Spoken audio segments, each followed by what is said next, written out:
Hello, Facebook. Thank you guys for tuning in again. We are hoping that this week goes a little smoother than last week. I'm going to have all my devices all set up so I can see what's going on and hopefully answer some comments in real time. Fingers crossed on that. Let's see here. So today we're talking Instagram. And I teach a lot of classes on Facebook. I do a lot of classes on like really basic social media platforms and why you would use each one. But I've never done a deep dive on Instagram. And I've gotten some feedback, from small business owners saying like they want to know more about Instagram and how to get started with it. So this is maybe a long time coming, this class. So that being said, my favorite part of the class here is that link in the description. That is our survey. So because this is the first time we're doing this class, it's even more important that survey gets filled out. So as soon as you are done watching, please fill out that survey. Let me know how I did. And also please let us know what other content you want to know about while we're all on our stay-at-home order. We know that we're at home for a little while, and it's our goal at the library to give you all the resources that you need to keep your business open. Maybe you are a person who just has an idea for a business. We want to make sure that you have all the tools you need, all the resources available to you to get that business off the ground once we are allowed back in society altogether. So that being said, I'm just going to jump right into it. We are going to get started with Instagram today. So if you haven't tuned in to some of the other classes, we've covered Facebook, we've covered videos on Facebook, we've talked about Canva twice in a row, so people love Canva. That being said, if you guys have any questions, please let me know in the comments. If you have any questions regarding some of the stuff that we've done in the past, shoot us a message on Facebook. We are really excited to answer those questions for you. Mostly we're just like craving human contact like everybody else. So let us know what you think. We would love to video chat with you and talk about your business and try to get you connected to those awesome resources in Kansas City. So without further ado, we'll get started. So real basic stuff here, guys. I promise, this is a 101. If you already know Instagram, this might not be the best class for you, but if you want to continue watching, please drop some knowledge in the comments as well. So if you have stuff to add, let me know and we'll definitely address it. So what is Instagram? So on its most basic level, it's a social media platform, right? But it is a mobile-only social media platform. Now, people are going to be like, well, you can go to Instagram.com on a laptop. You absolutely can, but you can't post from your laptop or your desktop. So it's a mobile-only platform, which kind of throws some people because a lot of people are used to using Facebook a certain way. Now, you can obviously use Facebook on your phone, but Instagram is strictly for your phone, so you're going to need to download that app. But it's mobile-only social media app used for sharing photos and videos with your friends. So it is a very visual social media. So just like Facebook, where you're used to posting lots of pictures and videos, this is like that, except it's like 10 times more visual, and it's all about the stunning beauty of the picture that you take. So that being said, if your business isn't one that has maybe a visual component to it, or you think that Instagram might not be for you, that's okay. Again, I've said in multiple classes that you don't have to do it all. It's great to have this knowledge in case your business gets there, or if you have different content that you want to push out, but there's no reason that you have to be on Facebook and Instagram and Twitter and Snapchat and LinkedIn. You don't have to do it all. Do what makes sense for your business. But mobile only. So everybody get out your smartphones, open your Instagram apps. If you don't have it, jump on the App Store, jump on the Play Store, download it, and we'll go through it together. All right. All right, guys. I'm already appreciating all these people tuning in. So, just some quick stats on Instagram. So, a year ago, there were about 500 million monthly active users. This year, It's doubled. It's 1 billion monthly active users.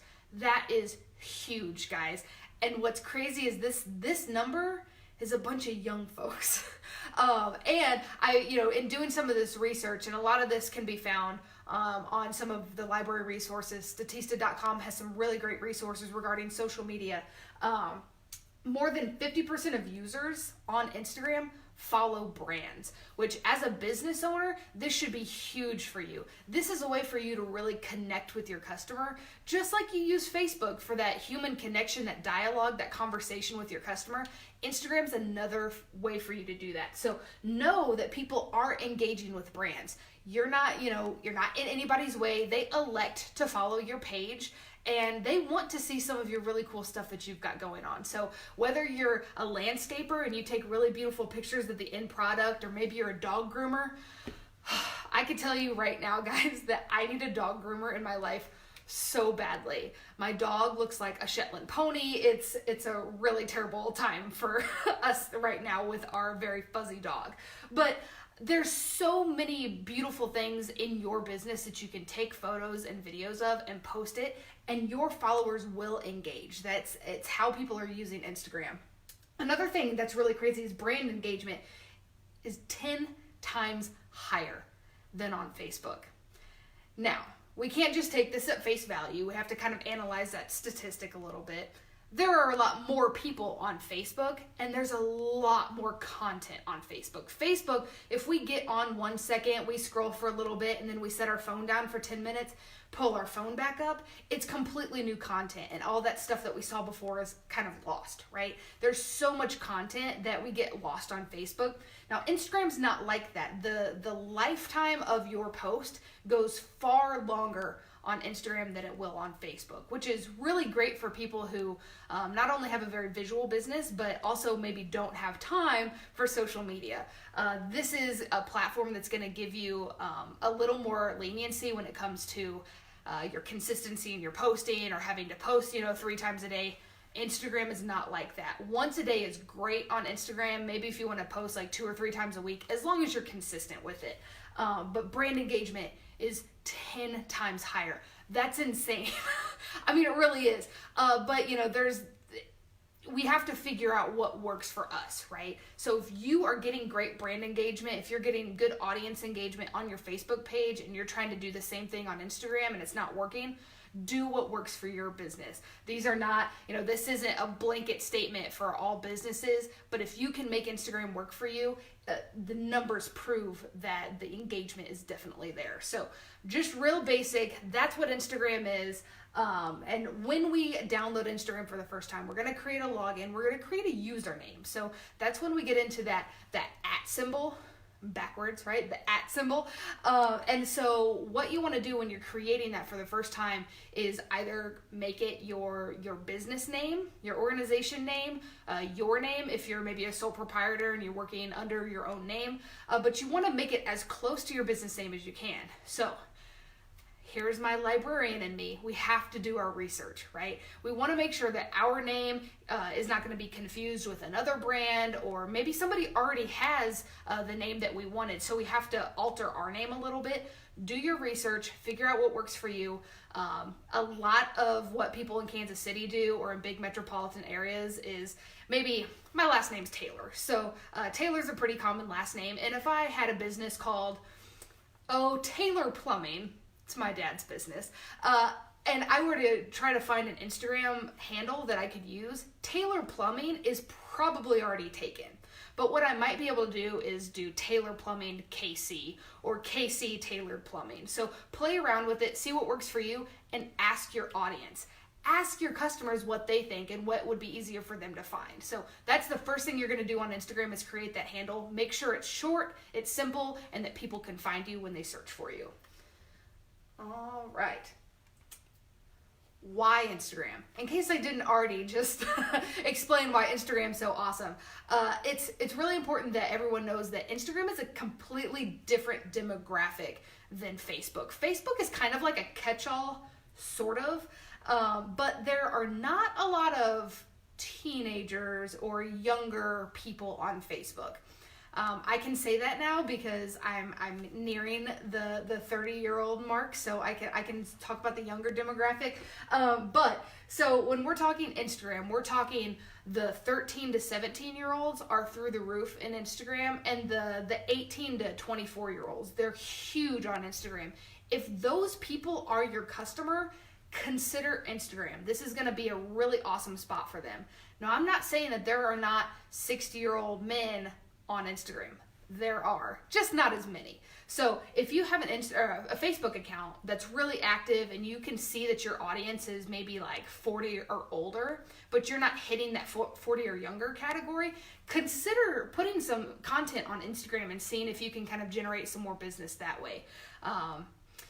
It's not strictly a sales tool. You can absolutely, put products on there and do a lot of promotions and coupons and stuff, but it's for marketing, it's for branding, it's for connecting with your customer. It's called social media. We're meant to be social on it. It's not strictly a sales tool. So everybody remember that. We're not, trying to sell to 13-year-olds. One of my favorite stories that I heard a few years ago regarding Instagram and the influencer lifestyle, there was a young, beautiful woman who had a really active Instagram account. She had, thousands of followers, and she was a lifestyle influencer, and so she was posting beautiful pictures and her makeup routines, and she, had garnered a lot of attention, a lot of followers that way. And she was maybe like 20, 22. And so she tried to get a contract to sell t-shirts with a big t-shirt company, and the t-shirt company were like, they're smart people. They were like, well, this is great. Like, we would love for you to be a brand ambassador for us. So we're going to send you a t-shirt, and we're going to send you the design and a link so that your customers can buy it. But we want to make sure that this is a good fit. So sell 30 t-shirts on our behalf with your thousands of followers, and we'll do the contract work. She couldn't sell 30 t-shirts.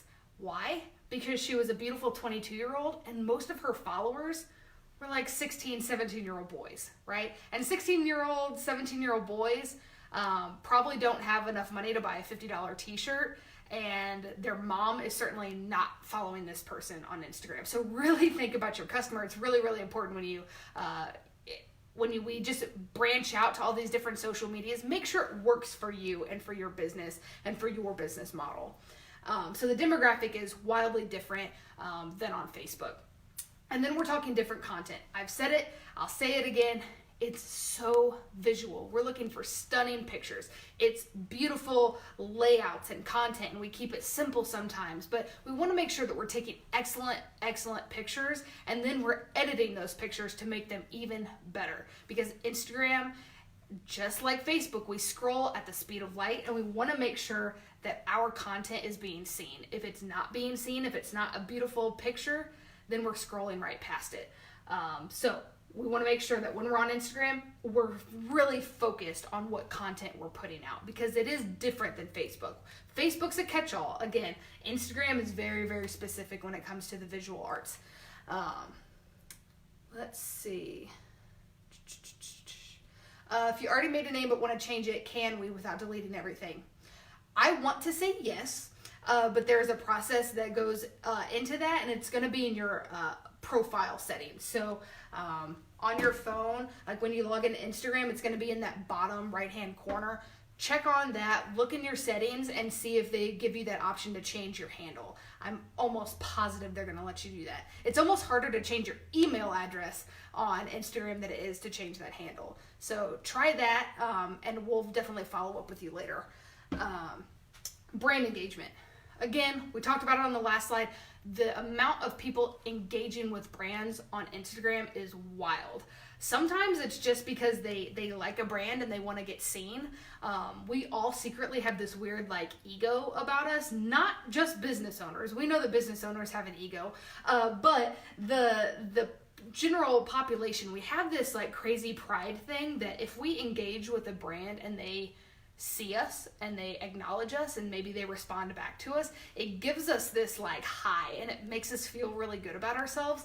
And Instagram's a great place for that to happen. So whether you're engaging with brands or celebrities or anybody in the community, it makes us feel good, and it gives us that kind of adrenaline, those good feelings. So the brand engagement is really huge on Instagram as well. So we talked about creating your username. When you go to create that account, one of the first things it's going to ask you is to create a profile picture. So I've got a couple options over here. When you're selecting that profile photo, if you are a business that has a logo and you have your logo on everything you do, you have your pamphlets and your business cards, and you're all about that logo, you need to make sure that your profile photo is your logo.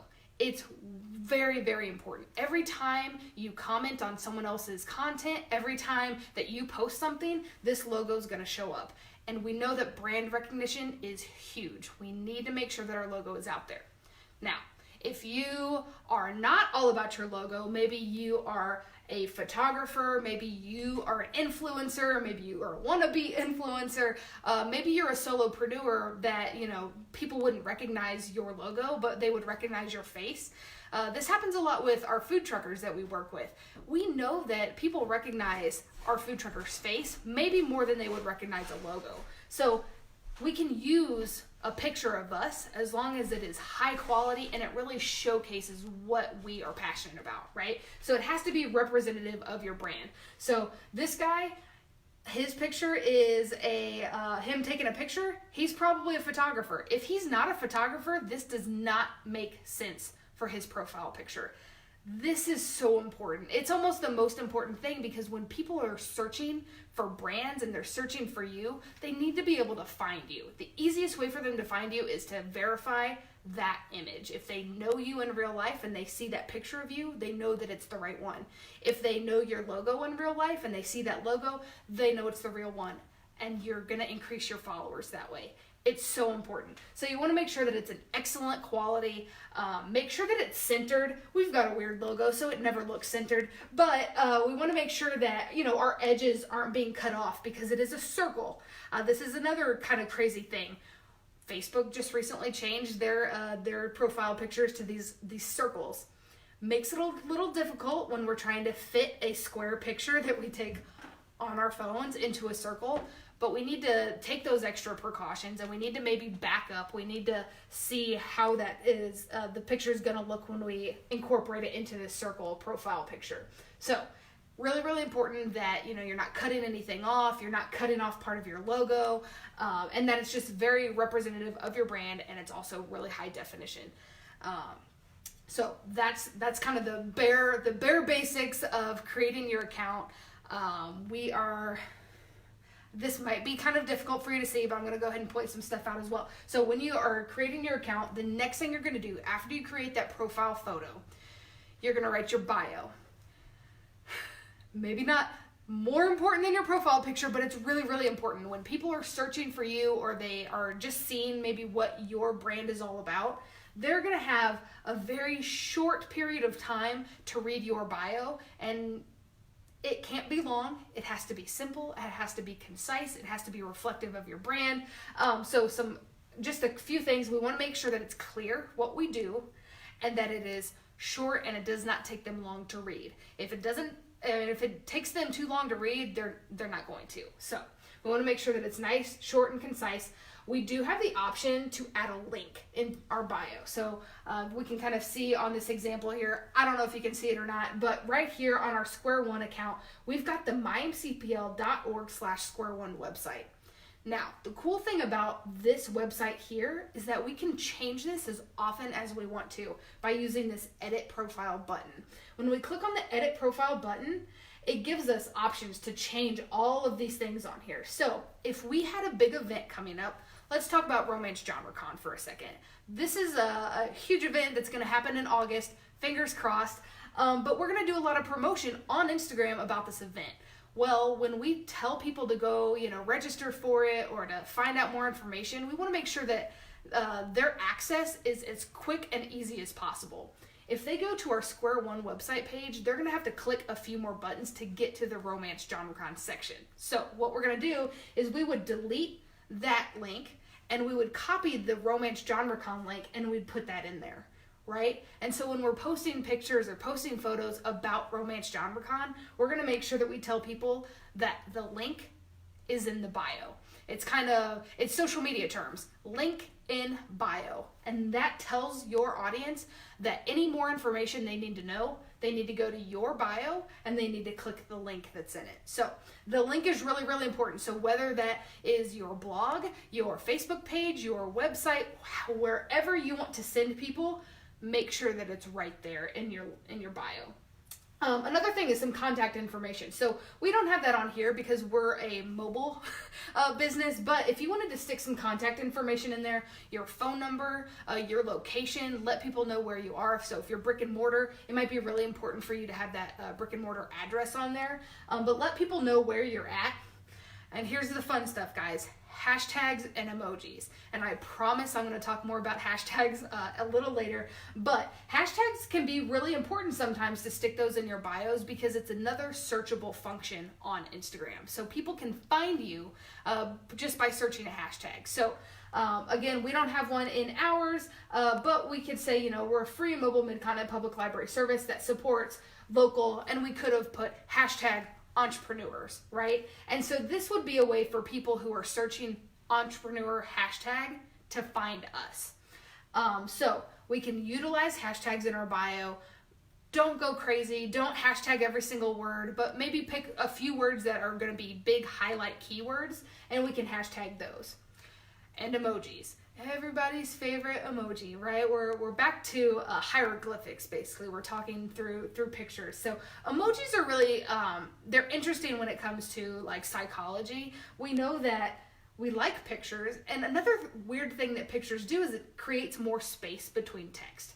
And the more space between text, the easier it is for our eyes to relay that information to our brains so we can read it and comprehend it. So there is some science behind some of the emojis that we use, but when we utilize emojis in our bio, it gives people a little more information on what we do, and it makes it easier to read. It makes it a little more fun. Social media does need to be fun every now and then, guys. I know that as a business owner, it can seem like a real chore, a real hassle. Sometimes it just seems like we're failing at it constantly. But if we try to have a little more fun with it, if we try to showcase our personality and our passion when it comes to business, let that showcase on your social media, and emojis can be one way that we can do that. So we've got our little stack of books here. We've got some more data-centric emojis. We're a bunch of nerds, guys. We love data. So this is an example of a bio that we use, but I suggest jump on Instagram and look at some of your competition or some of your favorite brands and look at what their bio looks like and see if you can find things that you like, things that you don't like, and then, work your own bio to make it just perfect for you. All right. Let's see. I hear that there's a glare on my screen. Let me try to turn some lights off and see if we can't get that glare to go away. All right. That probably made it a little better, at least the top of it. All right, see if that's a little better, guys. And of course, let me know if it's not, and we can always work with it that way. So using the discover button. Everybody's like, what in the world is the discover button? It's your search function. So when you see this image, your little magnifying glass, it's going to be down here at the bottom of your screen. So this is a screenshot that I took from Instagram. It's your little magnifying glass. When you click on that, this is how you're going to search for people. It's how you're going to search for tags. It's how you're going to search for brands. It's how you're going to search for anything. So when you first create your account, you want to make sure that you're following relevant people. So you're not going to, if you're a lawn care specialist, you're not going to go follow Kim Kardashian and Taylor Swift and Tom Cruise, right? You might be following more local businesses. You might follow some of your customers. You might follow your local chamber of commerce. You're going to follow people that make sense for you to follow. So this is how you're going to find people. You're going to just type in that search bar up there. But another interesting thing that the search function does, interesting if you're me, it kind of learns more about you by who you engage with and what brands you follow and what kind of content you tend to engage with more. And it learns that really quickly, and then it delivers you this almost a news feed of people you don't follow, brands that you don't follow, and it shows you what people are doing and what they're posting. So this is another way for you to do some more research. It's a great tool for research, you guys, says Hannah the librarian. But yeah, so this is just real quick, a way for you to search for people and brands to follow. Also see what's trending. Trends on Instagram are really, really important. We need to make sure that we're not posting something that's too dated. We want to make sure that everything we're posting is just really fresh and up to date. We definitely don't want to seem like a brand that kind of got left back in 1990. So we need to make sure that we can kind of see what looks good, what people are doing, especially in our industry. So I'm not sure that you guys can see this, but this is our Romance Readers of KC Instagram page, and this is the discover button on there. So we can see that it is a lot of romance pictures, a lot of book pictures, some author pictures. There's a lot of stuff about romance novels, and that makes sense because that's who our customer is and that's who we're engaging with online. Now, if you were to look at my personal search page, it's a bunch of meme accounts, The Office accounts, and pretty much anything on Netflix. So it's pretty eclectic. If you've had Instagram for a while but you haven't utilize that discover button, click on it and let me know what the weirdest thing is that is showing up that they think would be like suggested for you, because mine gets a little crazy every now and then. So let me know, drop that in the comments. That would keep me entertained probably for the rest of the day, what the craziest thing is on your discover button. Okay, this is why we're all here, right? Posting photos. This is what Instagram is all about. It's for the beautiful pictures. Real quick, this button is what that's going to look like. So it's going to be, when you're on your phone, it's going to be on the bottom, right in the middle. This is how you're going to add a picture to Instagram. So I know I've talked about this before in some of my other classes, but I want to talk about what makes a great picture.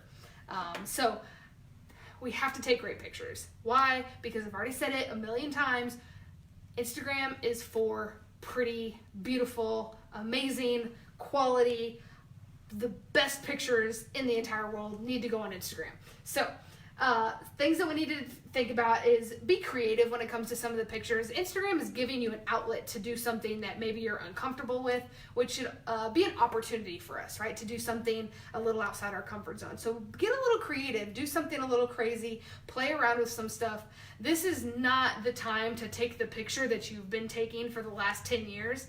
That's for Facebook, and it'll work fine on Facebook for the most part, but Instagram, we need to play around with the lighting. We need to play around with our angles. We need to play with some of the color associated in some of that. So real quick, food is always going to do well on Instagram. It's always going to be the number one photographed thing on Instagram, but everybody loves food. We see it, we have an emotional reaction from that, and normally we get pretty hungry and have to go fix ourselves a bowl of cereal. So we want to take great pictures. We see that the lighting is really, really great in this picture. The angle's kind of, the angle's fine. I wouldn't, write home about it, but we can kind of see the layers. I want to say this is pancakes. These look like pancakes to me. But the lighting's really great. The color's really great. These are things that do well on Instagram. So that being said, play around with your angles. If you're used to taking a picture this way, try a bird's eye view. If you have a product, lay some stuff out. Sorry guys, my neighbor is mowing, so I don't know if you can hear the lawnmower in the background. But play around with some angles. Get down next to a product and, take a lot of pictures. It's really easy for us to take pictures, and so there's no excuse for having a really bad angle on something. Just take an extra 5 seconds to take a new picture. So that's Hannah scolding you for not taking enough time. So take more time when you're taking pictures. And also color. We want to make sure that we're utilizing color. Something that I think is really kind of fresh and interesting. A lot of people are making like homemade soaps and bath bombs and, different, like self-care, pampering items. And this stuff is really great to photograph. However, when we're talking about a bath bomb, they're really pale colors, right? Sometimes they're just white. There's a lot of like salt involved and Epsom salts and everything. not necessarily a beautiful thing to photograph, but what if we put it behind like a colored background? Or what if we, sat it next to like a big, beautiful blooming flower? Definitely not a product, right? But it gives you a feeling of relaxation, and this is going to make me feel better. So we're trying to convey emotion through images as well. And so that's something to really consider when you're taking these pictures, is why people get on Instagram is to see something beautiful. If you're not taking a beautiful picture, we need to rethink the process a little bit. However, there's always a but. If your picture is fine, Instagram has some features to help you along with some of that. They let you edit your pictures, which is awesome. So going through some of that process, one of the things that we can do is put a filter on top of our image. So these filters are kind of preset, they're pre-made, and they have really funky names. So we can go through and we can click on each of these filters and see what it does to our image. Sometimes it makes it a little brighter, but with a little more contrast, and maybe it saturated the picture a little bit, so the colors pop out a little more. Maybe it kind of blurred the background a little bit. Maybe it looks more like a vignette. There's a lot of stuff that we can do when it comes to filters. Filters are awesome. I'm a huge fan, especially if you're a beginner. Now, if you've been using filters for a while, you'll notice that there's another button down at the bottom. So I know this is difficult to see, but when we click on filter, it's gonna show, those different filters that we can choose from. Now, this is the edit button. The edit button is foregoing the filters, and it's letting you almost create your own filter. So this is my very scraggly dog. She looks worse now than she did when I took this photo.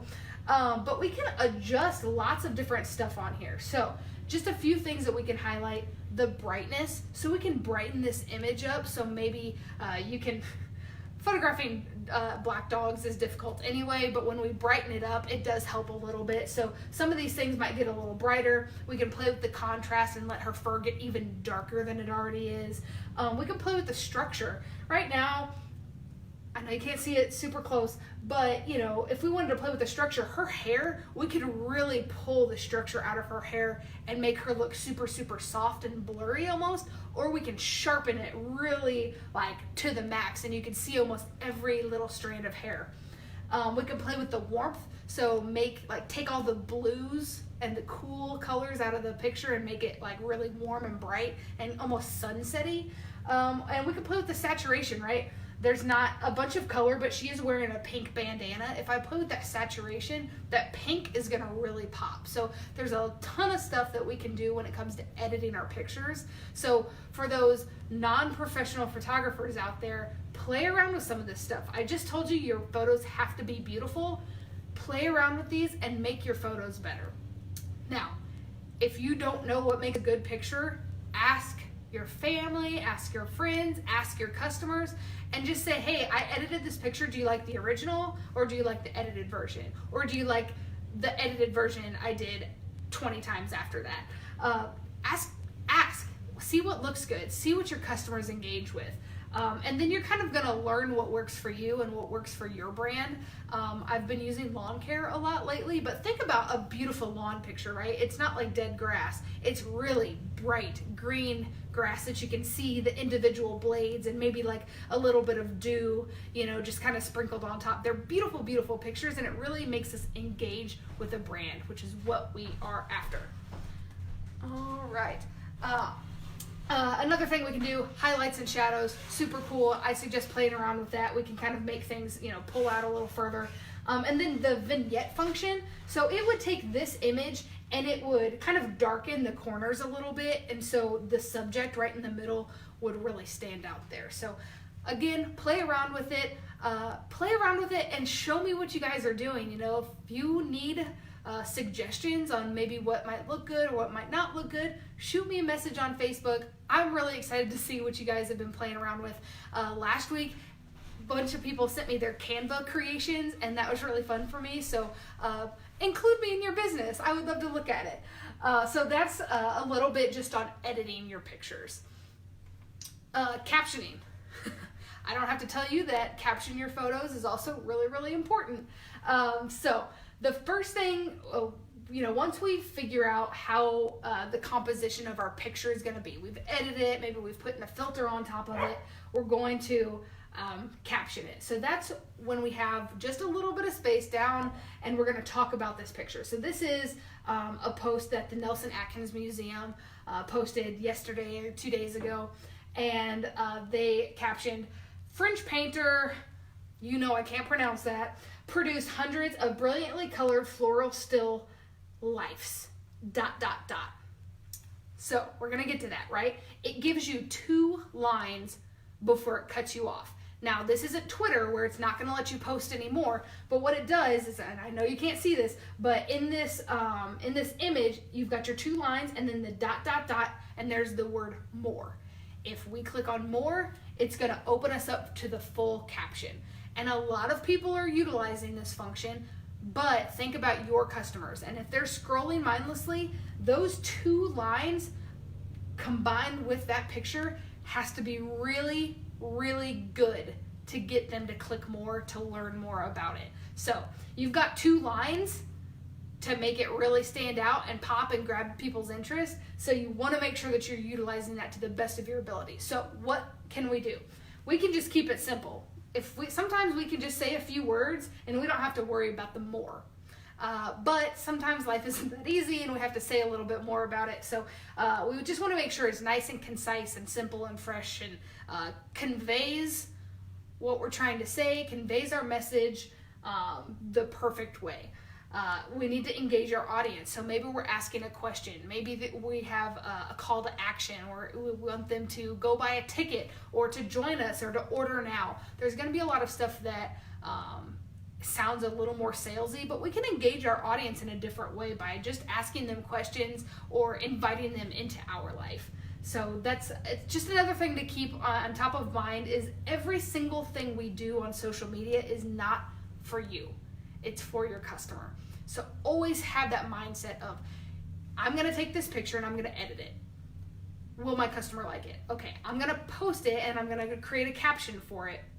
Is my customer going to engage with this caption, right? We always need to have our audience at the top of mind. Another thing we can do is tag people in our photos. So what we're going to do when we tag, it gives us that option when we're in our editing process. It asks if we want to tag people. Of course, we can tag people if they are in the photo themselves or if we think that this is relevant information for them. So as a Square One small business specialist, Square One gets tagged in a lot of different content on Instagram that might be from KC SourceLink or SCORE or the SBA, any of our business partners that might have a big event coming up or a networking function or a class that we have collaborated on, they're going to tag us in that information, even if our face doesn't necessarily show up in that post. So make sure that we're tagging other people, especially relevant people to your post. Again, we can play around with emojis, you guys. We can convey almost an entire, sentence in just emojis. So not that the Nelson would have done this, but they could have just done like 3 or 4 flower emojis and a paintbrush, and we would have kind of understood like this is art, right? This is the simplicity of a still life, and it's beautiful, and Instagram's awesome, and sorry you guys can't come to the museum, so here's some art online. Another thing we can do is tag our location. So back when we can go out in society with each other and hug each other and shake everybody's hand again, we're going to be in physical places again. So we want to make sure that we can tag our location. So the Nelson, see they tagged the Nelson Atkins Museum of Art. We can make sure that those things are tagged. So if you have a brick and mortar, make sure that you're tagging your location. If you're out at an event, tag the event itself. Make sure that we're doing everything we can to engage with as many tools as we possibly can on Instagram. Okay, and then hashtags. I promised I'd talk about them. I'm going to jump into a giant hashtag discussion in 3, 2, 1. Okay, hashtags. So hashtags are, I like to describe them as where the party is.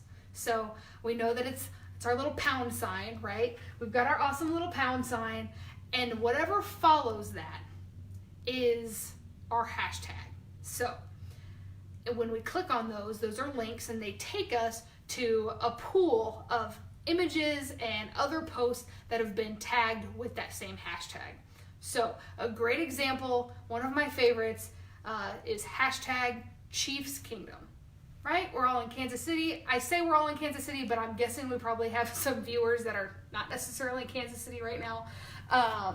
But when we use these hashtags, they're allowing more people besides just our followers to see our content, which can be really, really important, especially when we're trying to build our audience and we're trying to expand and we're trying to have this huge voice, or we're trying to be influencers, or we're trying to be like brand ambassadors. We're trying to get bigger. That's why we're all on social media, is to expand our voice a little bit. And hashtags are a great way for you to do that. So you can use up to 30 hashtags in a post. That seems wild, and it seems wild for me too. But when you think about every time you use a hashtag, you're basically allowing yourself thousands of people the potential to see your post. That doesn't mean by using one hashtag somebody's going to see it and you're going to go viral. I wish that's how it worked. It's not. But we can use 30 in a post. We want to make sure that we're staying relevant to the content itself. So if I take a picture of me in a Chiefs jersey, and I'm going to hashtag Chiefs Kingdom, Kansas City Chiefs, Patrick Mahomes, but I'm not going to hashtag Captain Crunch, unless that made sense. I don't know why Captain Crunch just came to mind, but that has nothing to do with the Chiefs, right? So we want to make sure that we're staying relevant and we're not just hashtagging words. We also want to make sure that we're not making up hashtags. There's a fine balance in between like making things up and using like a very specific brand hashtag, and I'll get to that in a second. But a lot of people use hashtag like ironically, like hashtag I wish I was at the Chiefs game, but my sister took my ticket instead. You're probably the only person that said that, and so that's not necessarily something that people are searching. Of course, it can be kind of funny to some people, and maybe your audience thinks that it's clever, but if that's the only hashtag you're using, you're not reaching any more people. So we want to make sure that we're researching our hashtags, and we're staying relevant with those. So great research. There's a bunch of apps out there that allow you to research, but I like Mr. Google himself. If you just type in, like relevant hashtags for the library industry, it's going to give you a list of awesome hashtags that you might utilize for your social media. So type in your industry, or you can say hashtag similar to hashtag lawn care or hashtag Captain Crunch.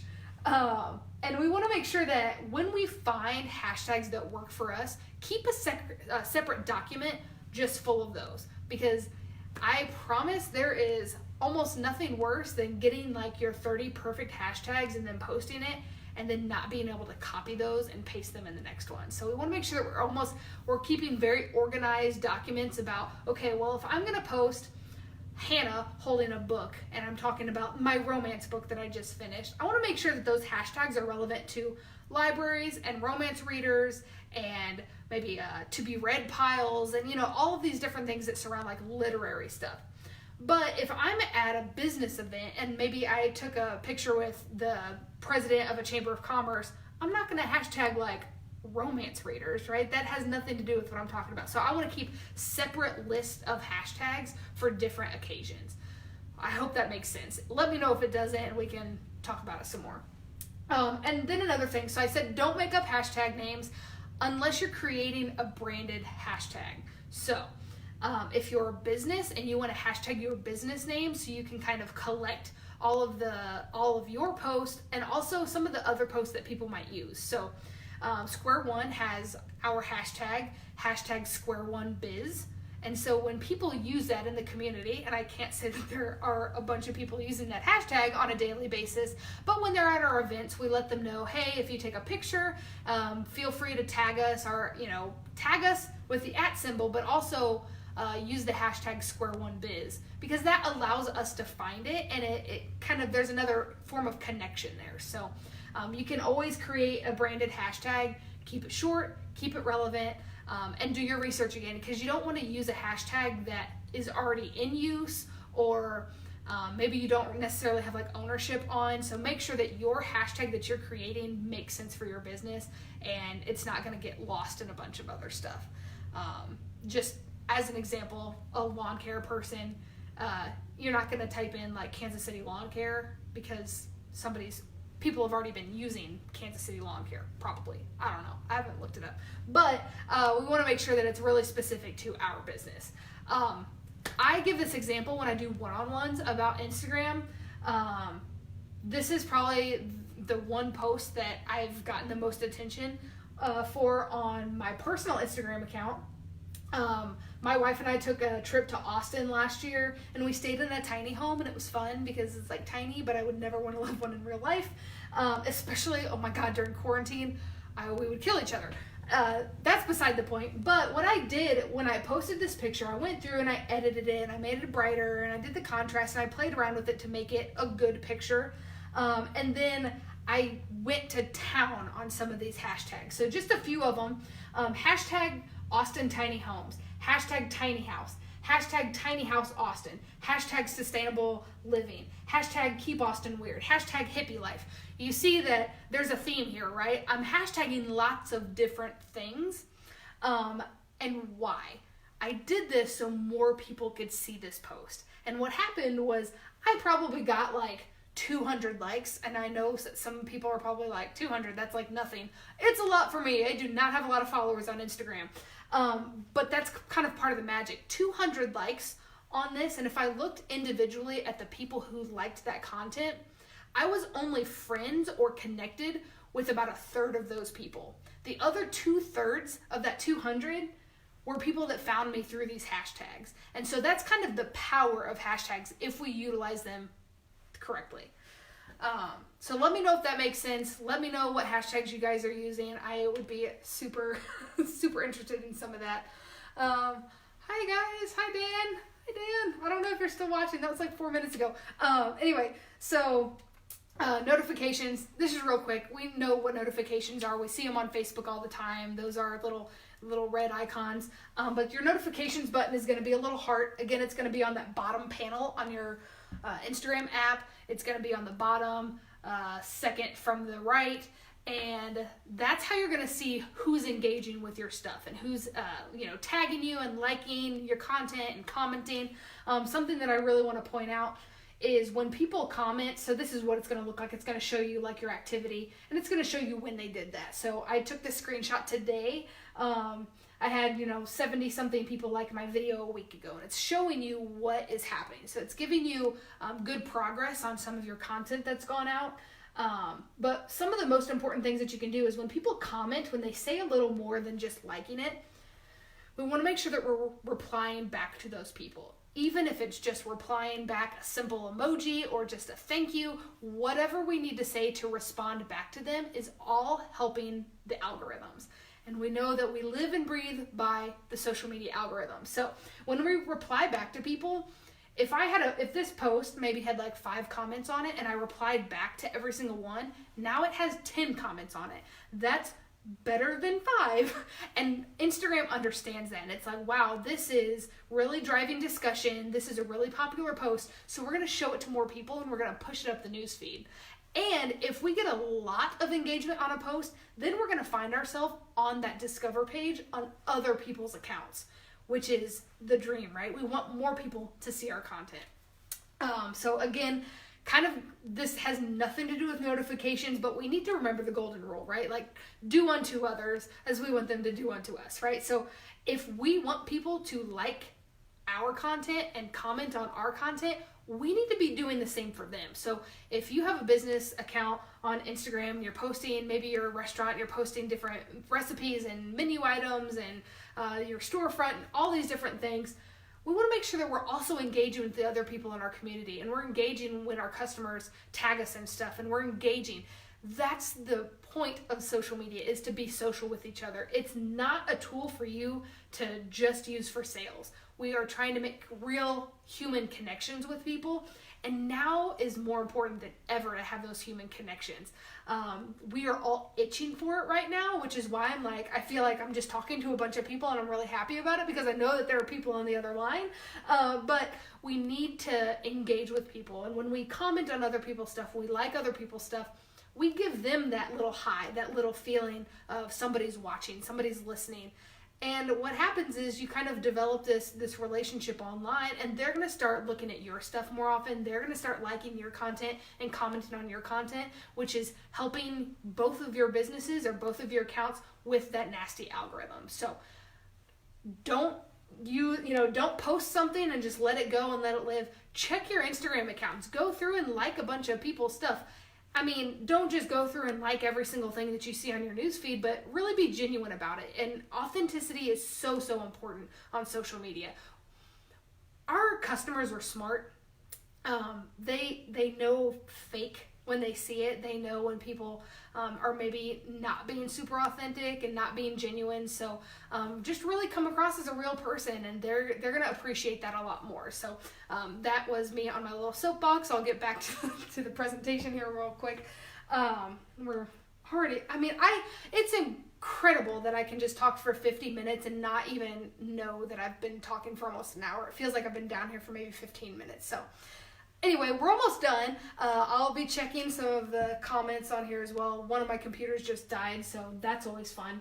But I did want to mention stories on Instagram. So stories are relatively new when it comes to the grand scape of Instagram, but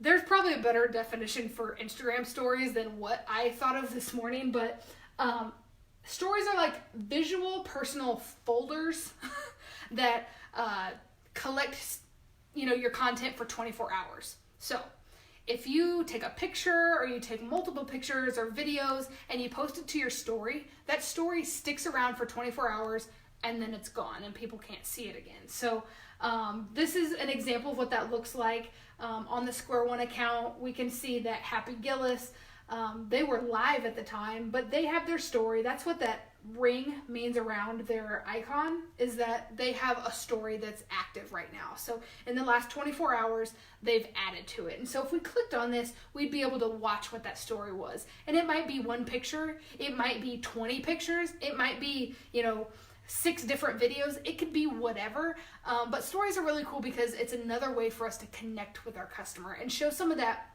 fun behind the scenes content. We had, Boulevard on here, Blip, Open Belly. We love our people over at Open Belly, but we can watch other people's stories and get a little more information about who they are as a business and what matters to them. Especially right now, we're really isolated right now, and being able to connect with people on a human level is just really, really important. So utilizing stories is relatively new for me personally, but I'm trying to get better at it because I know that it's another way for me to keep tabs on everybody and let people know what I'm doing. And it also opens up a way for you to not have to stress about the perfect picture all the time. Stories are really fun because we can add text to them, we can add little stickers and emojis, and we can write stuff on them. It's kind of like sending somebody a little postcard, except that it goes out to lots of different people and they opt into watching it. So it's your little personal folder that stays for 24 hours. It does help the algorithm. So on a more business-minded sense, if our business is pretty consistent with adding stuff to our story, Instagram knows that. They know that people watch stories and they're like, okay, well, this person's consistent with this. So when they do post content to their Instagram account and those pictures and those videos, it shoots you up on the news feed quite a bit. So from a more strategic stance, stories do help the algorithm. So we can play around with that a little bit. My wife and I were having a discussion earlier. We were trying to figure out what the term swipe left and swipe right means, because if I swipe, I would say this is swiping right because my finger's moving to the right. That's actually going to pull up your Instagram story, and that's how you're going to take a picture for your story or a video for your story, is by swiping right on the main page. But it doesn't make sense to me really, because it's over here, it's on the left, so it feels like I would be swiping to the left, but maybe not. But maybe I've been locked in my home for too long and I'm thinking about things way too much. So anyway, that's how you find your story, is by swiping right. And again, like I said, it's a great place for behind the scenes content. So if you are sewing masks right now, you're probably taking a lot of pictures of the finished product and, modeling them, but show the process. Show me, you know, cutting the material and how long it takes and what kind of thread you're using, and show us the process of what it goes into making that mask. That would be really interesting content to put on a story. So that being said, I do have a few other tips before we go. Sorry that my computer died and I can't see active comments right now. I'm going to pull up my Facebook page on my phone. I don't want to hear my own voice. That would be awesome. Sorry, guys. Okay, so biggest tip ever, don't cheat the system. So there are plenty of websites out there that are telling you, okay, well, if you pay $50, if you pay $500, you can buy likes. Or you can go and you can just go down every single person's page and comment like for a like, or if you follow me, I'll follow you. And it does increase your follower count by doing that. You know, you might go from 5 people following you to 500 people following you, but unless they're your customer and your community, it doesn't really matter, does it? Like, you want to connect with real people, not people that are just after likes and follows. So I personally think it's best to not cheat the system, go organic, go old school, and put out content that people are interested in looking at, and you're going to gain a following that way. Research what works. Again, jump on your competition's Instagram account, go to a brand that you really, really like and enjoy, and see what they're doing, and then kind of emulate that a little bit and make it your own, and really be true to your brand when it comes to your Instagram account. And then you can try some different apps. So these are just a few that I've pulled on here. So this one is Boomerang. So Boomerang was it was invented for Instagram, and what it is that it's that quick 2-second video of an action and then the action in reverse. So we see a lot of people doing the pick up your phone, put it down, pick up the phone, put it down. So it's just a really quick video snippet, and it works really, really well on Instagram. This is Fast Save, and this is pretty new to me as well, but this is a way for you to share content or repost content that you see on Instagram. That's another thing I probably should have mentioned. There's no share button on Instagram, so you're really strictly getting likes and comments, but Fast Save is a way for you to repost content from other pages. So what that looks like is you would open up Fast Save, and you would put the link that you've copied from the Instagram account page, and you would upload that into Fast Save, and you would select the picture that you want to repost. If you guys have questions on that, I would love to do a one-on-one video chat with you about it, because it's a little more technical, and definitely not easy for me to verbalize this way. So this one's called Ripple. It's just another way for you to maybe overlay some text onto a photo or a video. And then, my best friend Canva is always great for Instagram content. And, you can upload your pictures and put some text or do some really cool stuff on there with Canva as well. So try some different apps. These are just 4 out of about 4 billion apps that you can use to help with your social media content. We do want to make sure that we're following trends and we're not getting lost in something that is a little too old or maybe not on brand specifically. Another thing that's so important, and I can't stress this enough, probably because I can talk the talk, but sometimes I don't always walk the walk. So we need to really be consistent in our posting. So if we say we're going to post 5 times a week, we need to post 5 times a week. If we say that we're going to be doing Motivation Monday every Monday for the rest of our lives, we need to make sure that we're doing that. We have to stay consistent.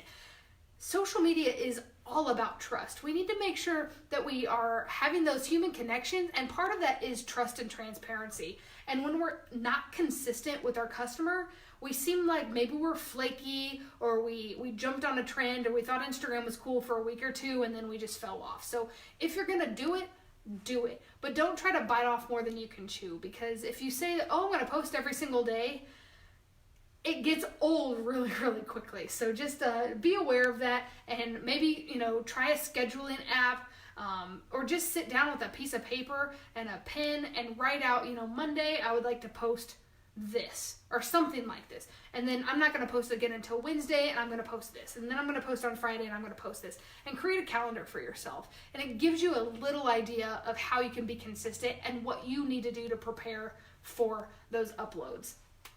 And again, this is something that is a little more technical. So if this is interesting to you, shoot us an email.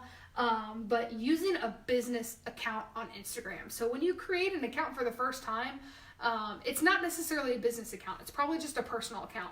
But what the business account lets us do is it lets you do ads so we can show up on other people's news feeds. And it's going to give you insights to who liked your post, what times they liked the post, what that audience looks like when they liked it. So it's going to give you all of those insights and those statistics when it comes to what you're posting. So if you are a data nerd like me, you're going to want to get a business account on Instagram. You're going to do that through your profile. So you're going to go down to your profile button, you're going to go to the settings, and there's going to be options there. If that's already really confusing for you, please reach out to us. We would love to talk to you more about it. Real quick, if you guys have questions, here is our email, square1@mymcpl.org. If you want to hit us up on our website, it's mymcpl.org/square1. And again, please, please, please, that link in the description is our survey. Please fill that out for me. It is really, really important. We are funded by a grant from the Kauffman Foundation, and they love surveys, and we love getting surveys to them. And most importantly, we just like hearing from our community. We like knowing where you guys are watching from. This is obviously really still new to all of us, and we're trying to figure out how things work and what works and what doesn't. So let us know how you like the class. Let us know what you want to see next week, because we're all just flying by the seat of our pants over here, and I haven't decided what I'm going to teach next Tuesday. So if you have an idea on what would be great content, please let me know. And again, if you would like a virtual one-on-one, we Skype, we Zoom, we FaceTime, we Facebook Messenger, pretty much any video functioning app out there, we can do it. We want to have those connections with you. So I'm going to sign off on here, and I'm going to probably read all of those comments and be crazy for the rest of the day and maybe go have some Captain Crunch. Who knows? But thank you guys so much for tuning in. And again, please reach out to us. Please fill out that survey. Mwah.